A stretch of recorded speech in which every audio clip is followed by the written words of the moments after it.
Hi guys, in today's video I'm going to show you how you can activate swimming theme on Facebook Messenger. So the first step you need to do is to open Play Store and search for the Messenger.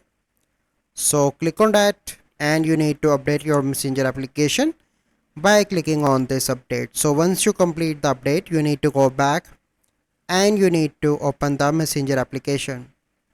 So once you open the Messenger application, you simply need to select any conversation with any of your friends. So I'm going to select this one and click on the person name on the top, and then you need to click on theme, and from here you need to select the swimming. Click on select again, and now you can see that swimming theme is activated for this conversation only.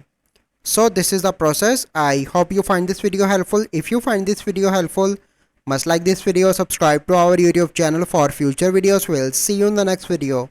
Thank you. Have a good day.